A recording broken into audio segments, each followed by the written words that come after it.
Сонирхолтой юм үйл явдлууд л өрнөжинд бас үлийн энэ нэг 3-4 жилийн хугацаанд Монгол улсын чинь одоо эдийн засаг бол түүхэнд байгаагүй ийм том эргэлттэй болчихж байна. 17 тэрбум долларын экспорт хийцэн, ийм эдийн засгийн эргэлт хийцэн 5 тэрбум Америк доллар буюу энэ ч одоо хэдийнх найд.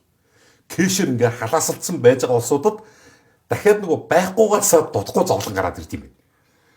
Тэгэхээр та энэ дээр ямар байр суурь байдгийг.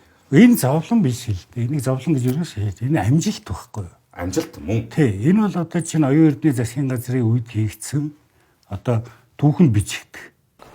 Эрдэнэс Монголтой холбоотой маш олон охин компаниуд байна. Тэрэн дээр тус бүрдэн төлөөлөл өдөртөх зөвлөлүүд байна. Тэд төрөөс гадуур хяналтгүй маш их хэмжээний мөнгө хэрэгжиж байгаа.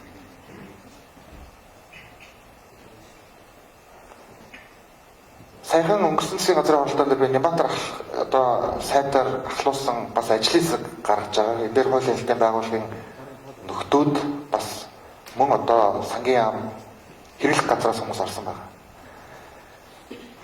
Энэ 5 толгой дээр өнөөдрийг хүртэл сүүл Амжилт мөн. Тий, энэ бол одоо чинь оюун эрдэнэ засгийн газрын үед хийгдсэн одоо түүхэнд бичигдэх хамгийн том амжилтын нэг. Би одоо эдийн засгийн хувьд хэлээ зөв.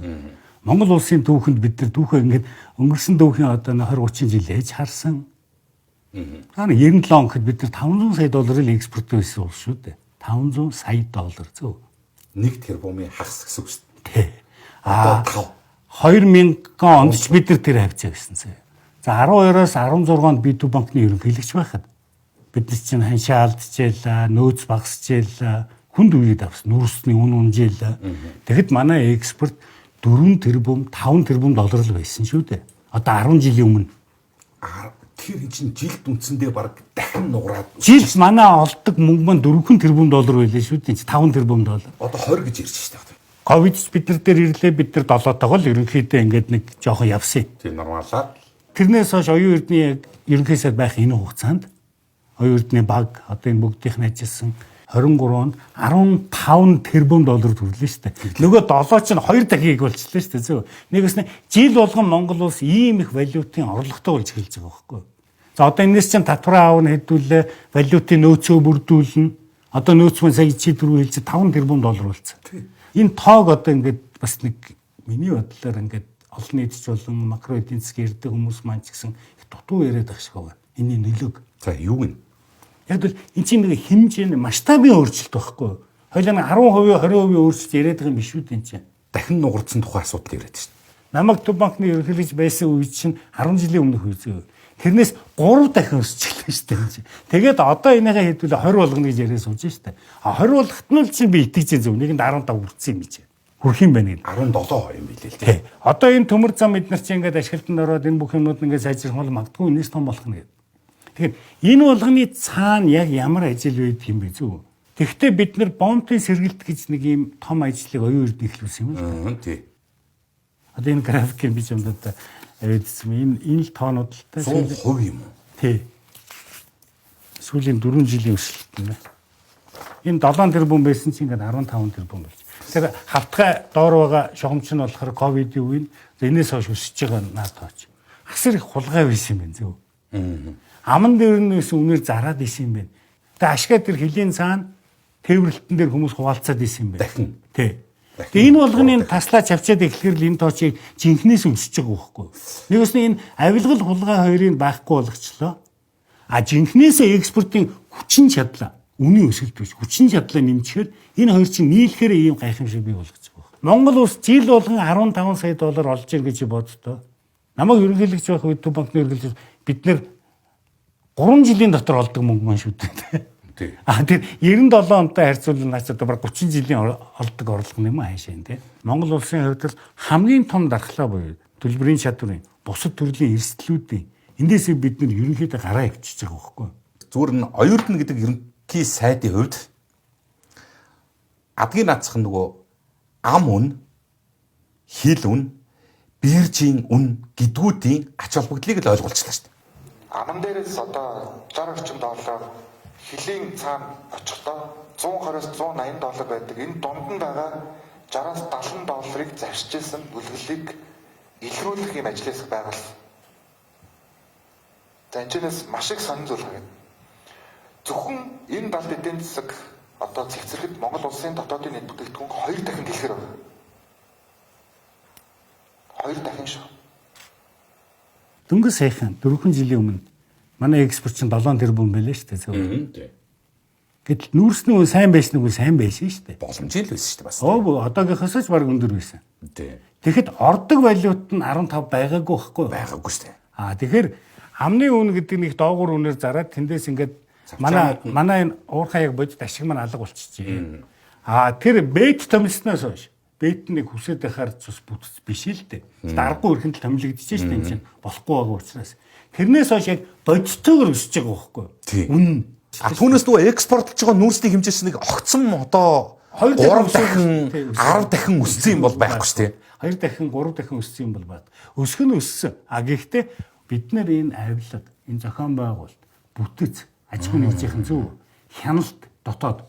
За тэгээд дээрээс нь тэр борлуулалтын хянаж штеп. Энэ болгоны үр дүнд энэ валютын орлогч өссөн юм аа. Тэгэхээр энэ засгийн газраас хэдүүлээ зүгээр нэг ажилгүй суудсан засгийн газар биш нэ. Асар их ажил орж байгаа. Тэрний гадуур савираад байгаа мөнгөө чинь нөгөө савн дотор үлдээнэ гэдэг чинь өөрөө асар их ажил шүү дээ. Оюун эрдэнэ засгийн газар эдийн засгаа сэргээх 10 их найдын төлөвлөгөө, авилгатай тэмцэх 5 иш ажиллагааг хэрэгжүүлснээр 107 мянган ажлын байр хадгалж, далд эдийн засгийг ил болгож, цар тахлын оргил үе хасах 4.6 хувиар агшсан эдийн засаг 2023 онд 7 хувиар өсч энэхүү өсөлтийг өрх бүрд иргэн бүрд хүрэхээр ажиллаж байна. Одоо эн чинь эргээд өрхийн эдийн засаг руугаа ингээд цаг хугацааны ирэхээр ханш зээлийн хүү бизнесийн идэвхжилт гэдэг энэ сувгуудаар эн чинь одоо эргээд өрхийн эдийн засагт мэдрэгдэж эхэлнэ шүү дээ бизнесийн салбартаа. Эн чинь цаг хугацаа шаарддаг зүйл байхгүй. Энэ улсын эдийн засагт чинээлэг дундаж давхрах гэдэг нэг ойлголт ингээд дэлхийд даяараа явж штеп. Тий. Дундаж давхрах чинээлэг байх тухай философи. Энэ өөрөө доод давхаргаач татаж босгодог. Дээрээс төрийн хямралыг ч тулж өргөдөг. Энэний ач холбогдыг та нар хэлээд байгаа шүү. Энэ цоо шин санаа шүү, шин санаа. Энэ оюун эрдэнэ ерөнхий сайдаас л гарч ирсэн санаа. Энэ засгийн газрын үед л гарч ирж байгаа санаа. Өмнө олон сангийн тухай бид нар ярьж ирсэн зүг. Бид нар уул уурхаан баялагийг иргэдтэй хүргэе гэхдээ бид нар ховцоогоолгож өгч ирсэн зүг. Заримдаа бүр бэлэн мөнгөч тараасан зүг. Хүүхдийн мөнгө гэдэг нэрэнд орж ин явсан. За тэгээ янз бүрийн хэлбэрээр үүссэн. Одоо энэ баялагын сандаа хийхдээ бэлгээгийн нэр дээр нь дансан дээр нь хадгалъя гэдэг санааг одоо энэ хуулийн дотор байж байгаа. Үндэсний баялагын сан нь ирээдүйн өв сан, хөгжлийн сан, хоримтлын сангаас бүрдэх бөгөөд сангийн хөрөнгийг аривжуулах, хөрөнгө оруулалтыг татан төвлөрүүлэх, ирээдүйн үр өгөөжийг нэмэгдүүлэх чиглэлд ажиллах, Норвегийн баялагын сангийн загвар болон баялагын үр өгөөжийг нийгмийн чухал зүйл зарцуулах Сингапурын хоримтлын сангийн жишг загвар тулгуурлан боловсруулагдсан. Энэ санаа бол нэгдүгээр жишээ нь, хоёрдугаар яг Монголын нөхцөлд зөв. Дөрөв чинь чиний асуугаад байгаа. Тэр Монгол дундад давхрах чинь хөрөнгөгүй байна шүү дээ зөв. Энэ хүн юу ч алгагүй шүү дээ. Энэ хүн чинь тэртүүд гарахаараа юун дундаж бүр ядуу давхаргалгаа орчих гээд шүү дээ зөв. Энэ асуултанд чинь хариулт нь өөрөө энд байгаа байхгүй. Уул уурхаан баялагийг яг өөрийнх нь нэр дээр нь хадгалаад байя. Өрхлөөгөө энэ мөнгөө шилжүүлээд явъя гэдэг санаа байхгүй. Энэ бол миний бодлоор яг тэр дундад давхрын бидний хариулт шүү дээ. Хямрал болгоно дундад давхар маань доош унаад идэг. Ажил хийгээл идэг тэгснэ тэтгүүт гарангуудаа шууд ядуурлын зонлоо бүслүү дахиад унчихад шүү дээ. Тэгээ эндээс гаргадаг санаа чинь тэр хүмүүс дээр өргөтөр байгаа үндсэн зардлыг бид нар энэ баялгаасаа зохицуулах гэж оролдох юм бол үр дүнд нь өрх нөгөө олж байгаа мөнгөөрөө хуримтлаа хийж болно, хэрэглээгээ нэмж болно, бусад юмаа зохицуулаад явж болно. Ингээд дундад давхарга дээр бид нар үлдэх юм байна. Одоо чинь ерөнхий сайд оюун эрдэнэ хувьд бол нэг тийм юм хэлээд байна штэ. Та тэр байр суурьтаас чинь санал нийтгүү. Монголын эдийн засаг ингээ пирамид болчлоо. Ерөөсөө дундаж давхарга буюу нийгмийн одоо үндсэн массын халаасанд байж ах хэвээр мөнгө чинь пирамидын орой дээр байж байгаа нэг хитгэн гэр бүл дээр төвлөрчлөө. Тэгээ үүнтэй би тэмцэж байгаамаа. Тэгээ энэ тэмцдгийг маань одоо юу гэдэг дэмжиж өгөөч гэдэг зүйл. Дэлхийн маш олон улсад чинь одоо юу гэдэг хөгжиж байгаа улсад гарсан проблем энэ өөрөө. Пирамидын дээд цэг дээр хамаг одоо хөрөнгө оруулсан байжгаад тэгээд хамгийн ихний улс төрийн ч юм уу одоо дайны ч юм уу хямралаар нөгөөдөл нь гараа явуудагч. Нөгөө баялгаа зараад ч юм аваад ч юм уу те. За үйлдвэрээ авч чадахгүй бол зарчихж явуудаг. Үндэсний баялагын сангийн хууль хэрэгжих, аривжих, суур зарчим нь уул уурхаан баялагын ил тод шудраг ёсны зарчимд суйрлах нь ойлгомжтой билээ. Улсын хурлын гишүүн гишүүтэй. Баялаг бүтээх, баялаг ашиглах гэдэг бол олон улсын жишг тэнгэр газар мэт зөрүүтэй ойлголт байдаг. Байгалийн баялаг бол хүний гараар бүтээгдээгүй, дахин хизээж сэргээгдэхгүй, олон сая жилийн хугацаанд бий болсон газрын хэвлэлд орших ард түмэн бүхний төр өргөөжийг нь хүртэх учиртай баялаг юм. Альч улсын дахин сэргээгдэхгүй баялагийг ашиглагч нар тухайн ард түмэндээ туйлын хүндэтгэлтэй хандах нийгмийн хариуцлагатай байдаг нь олон улсын нийтлэг ёс зүйн хэм хэмжээ юм аа. Энэ баялаг чинь хаана хоримтлагдсан байх ёстой? Хувьцаад болох ёстой юм байна. Зөв. Энэ хувьцаанууд нь энэ дундад давхарга дээр барьж явах ёстой юм байна. Хоримтлуулаад хадгалж явах ёстой юм байна. Шинээр бий болгож байгаа одоо тэр сайлуулах үйлдвэр гэхэд энэ иргэдээр хоримтлагдсан байгаа мөнгө нь ийшнээ урсаж хөрөнгө оруулалт хувьцаа болж орох ёстой байхгүй. Эднэртэй бодиттой мөнгө байгаа шүү дээ. Энд чинь бичлэлт биш байхгүй. Энд чинь яг бодиттой экспортоос бий болсон бодиттой орлого энэ чинь хадгалагдчихж байгаа шүү дээ. Тэгэхээр энэ бодиттой мөнгийг буцаад эдийн засгт нь л оруулж явах ёстой байхгүй. Тэгэхдээ бас л нөгөө иргэдийнх нь нэр дээр тэгэхээр иргэддээр шууд очдог өгөөж нь. Энэ уулуурхад хилээр сайн экспорт хийгээл олон орд одоо юу гэдэг нь том ордууд байгаад бол Монголын иргэн бүрл улам л цаашаа баян болоод баяртай байдаг ийм л зөв модель рүү бид нар орох байхгүй. Орлого нэмэгдсэн ч гэсэн очих газар нь пирамидын орой болцохоор тэг өгөөжл байхгүй гэсэн үг. Энэ надад хамаагүй болчихж Тэгж байгаа. байгаа. Энэ зөвхөн чамд хамаатай зүйл. Надад ямар ч хамаагүй шүү дээ. Чиний л уурхай байна шүү дээ. Наа чи. Надад ямар ч хамаагүй. А гэтэл энэ уурхай орлогоос нийт иргэдийн яг өөрийнх нь хувийнх нь данслуу мөнгө шууд ордог болчихлоо шүү дээ. Түүлийн чи надад хамаатай болж байна. Би чамд сайн ажилласаа гэж бодно үстэй. Гэхдээ чи чиний олигтойхон шиг захирал тавьчихалтай бэлгээ гэж хэлнэ үстэй. Яагаад ингэж алтны үн 2300 болчиход байгаа нь чиний ашиг чинь өсөхгүй байгаа юм бэ гэж би чамайг асууж штэ. Хувьцаа эзэмшиж байгаа. Нүүрсэн дээр яг мөн ижлэх нь зөв. Нүүрснөө нь гадаа зах зээл дээр $300 хүрчээд байгаад яагаад аман дээр нь $70 зараад байгаа юм бэ энэ. Тэр биржээр нь аваачаад наадах 200 300-аар нь зараач. Яг өнөөдөр одоо Монгол болж байгаа бидний яриа шүү дээ. 5-7 өдөр болсон яг л үйл явдал чинь шүү. Бид нар юу 5 мэдчихгүй байсан мөлий. Тэр нөгөө хүн болгонд нэг 1072 хувьцаа аваачсны үр дүн л гэж би харж байгаа шүү. Жишээ. Би 1072 хувьцааны ноогдлаа шиг өнгөрсөн жил 50,000-ыг авсан бол энэ жил 500,000-ыг авах боломж байгааг энэ дэлхийн эдийн засгийн чинь судалж харж штеп.